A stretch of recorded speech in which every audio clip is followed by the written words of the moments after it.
Hi, I'm bringing you my real estate market update for the East Dallas area for February 2023. This is Alan Smith, and I have been bringing you these real estate market updates now for over 7 years. And even though I am out of town for spring break here in beautiful Palm Springs, as you can see the mountains behind me today, I wanted to take the time to bring you the February 2023 real estate market update. So this is my office. I don't have my normal setup, so I apologize that things may be a little bumpy here. But this is my current office. It's a Shasta vintage Shasta trailer, as you can see in this beautiful yellow and white. And it has been beautifully restored. We're going to go inside because this has been my office and is my office.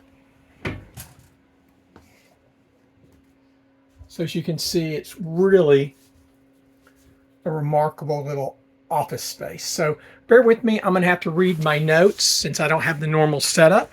We're going to set up here, and I'll be glancing over at my notes to make sure that I stay on goal, stay on target for my report. As I said, this is Alan Smith. I'm bringing you the East Dallas real estate market update for February of 2023 versus the same period last year. If you're thinking about buying or selling residential property in the East Dallas area, it's important that you understand the current market trends.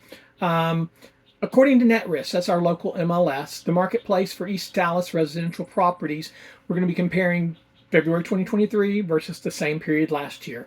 So the number of sold listings decreased by 16.8% to 104 units, with the top sale, and this is another record-breaking top sale in the East Dallas area, of $7,995,000 at 3515 West Lawther Drive. So West Lawther Drive has had several record-setting sales, and when I say record-setting, I don't mean 2 to 3 million. I'm talking in the 6.5, 7 million plus range. It's got a great view of the lake. These are some huge lots and some big estate-sized properties. So it's not surprising that we're seeing some of these numbers. The average sales price increased barely by 0.6% to $688,770, moving the average price per square foot up 4.5% to $322 per square foot.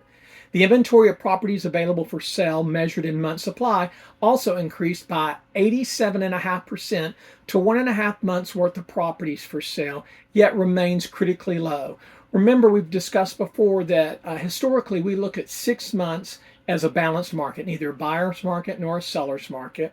And you can see that 1.5 months is extremely low. A year ago, we were at like a half a month. So we were at the lowest inventory level I've ever seen in my 32 years of real estate. So we bounced back up a little bit, but we're still critically low. And that's creating problems for buyers. I went back about 10 years, and we've been at 3 months supply or lower for over 10 years. So this is important to continue to watch to see if inventory levels do increase. But if it increases to 3%, that's still going to be a strong market for buyers and sellers. Mortgage rates also increased, with the 30-year fixed rate mortgage average about 6.5%, according to mortgage rate source Freddie Mac.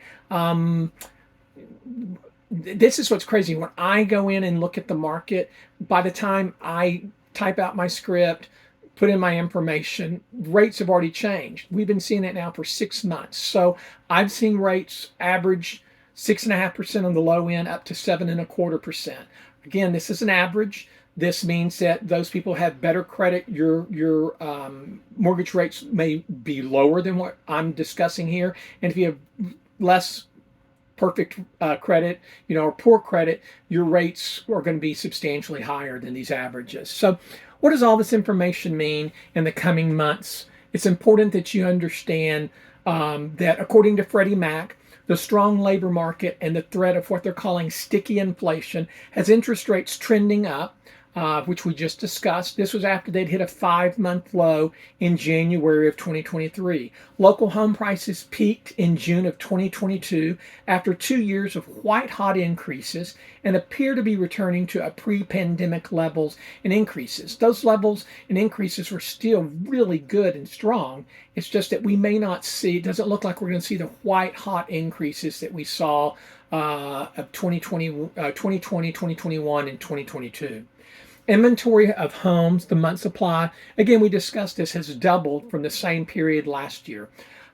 Sellers should note that realistically priced and market-ready homes are selling, but homes that are overpriced or in average condition are receiving pushback from savvy buyers. Again, if you don't know the difference between market-ready and marketable, give me a call, because there's going to be a huge difference of that. And I'm going to have a video, we'll discuss this later, about the difference between being marketable versus market ready.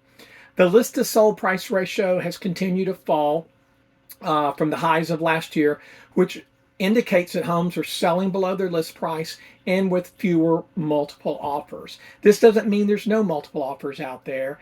And anecdotally, I'm hearing that homes that have been on the market from a week or 2 or 3 may receive an onslaught of offers weeks after it's been on the market, which is not what we saw last year when we saw multiple offers sometimes the first day or 2 that the house came on the market.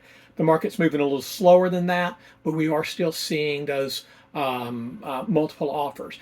But where we were at 108, 109, 110%, in some cases even higher last year, we're seeing the list to sold ratio in the mid 90%.